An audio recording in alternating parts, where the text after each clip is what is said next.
Now here is the exercise I mentioned in the previous video. You're going to draw this bushing, which has three parts to it. We have this part, and this part, and this part. We'll draw them separately, and then we'll assemble them as shown here. Now make sure you have the dimensions available for the bushing, and you'll find these again in the extrusion exercises.pdf file in your working files folder. Now I'm going to draw this one first, and you can do it in the isometric view, but sometimes it's easier to draw something like this in one of the orthogonal views. So what I'm going to do is to tile, and I'm going to draw the top face of this extrusion in my top view, which makes a lot more sense because it's a flat face. Now, just to make sure that I'm actually drawing near this bushing, I'm going to set my active depth in the top view. So I click on my active depth tool, click in the top view to say that's the view I want, and I'm going to use the front view here as the setting for the top view. So I'm going to snap to that corner there.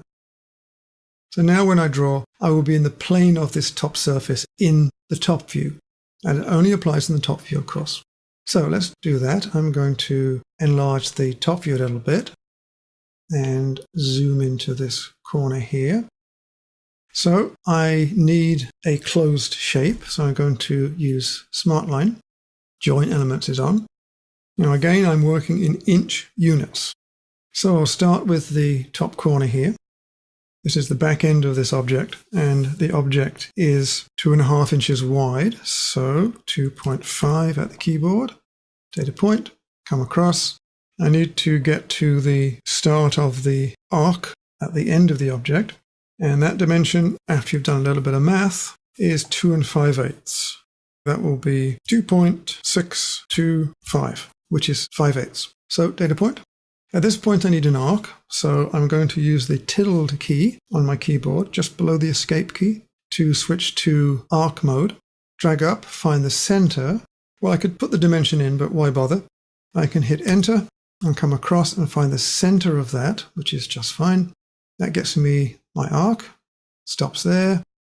Drag across, tilde key again, and find that point there. That was pretty straightforward. Now I need the hole, so circle tool. It will start at the center of that arc, and the size of the hole, a 1-inch hole with a 1/2 inch radius.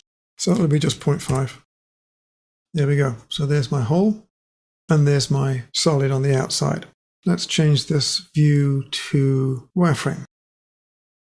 Now notice my bushing here is very close to the actual bushing itself, and that's because I set the active depth to suit. While we're here, let's do the next one. If you look at the dimensions carefully, you'll see that these are actually the same size. So rather than drawing it again, let's at least pick this up and make a copy. We'll reverse this thing in a second. So there's that. Now I need another hole here so I can make the slot. So let's just copy this one over. We'll copy and center in this direction, and this dimension is 1.25.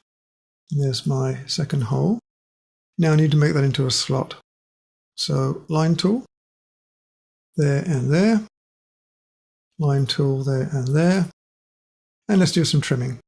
So, quick way to do this, of course, select everything, go to Trim Multiple tool, make sure that trim is set. I can trim that, and that leaves me with the slot. But the slot is individual components at this point, as we can see, and I need this to be a closed shape. Off we go again to my Create Complex Shape tool. It's on automatic, so I just data point on that, data point in the screen, and data point again to accept, and we're done. This is now a closed shape. Now I could have used SmartLine to draw this entire figure in one go, but I thought I'd be different. Okay, we need to actually mirror this drawing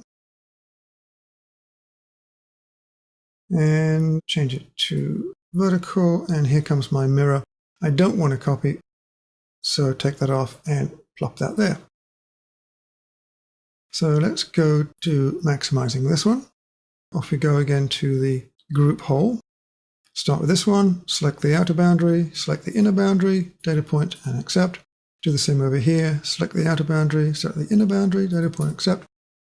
And we should have hole elements. Yes, now we can extrude. So extrude tool. The extrusion is 1.5 inches deep, so we can drop that straight down by 1.5.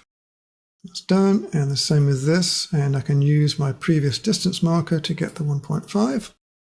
So there are my two side extrusions. Now let's do the center circular one. So I've got a data point to place a circle, but I can't see the circle.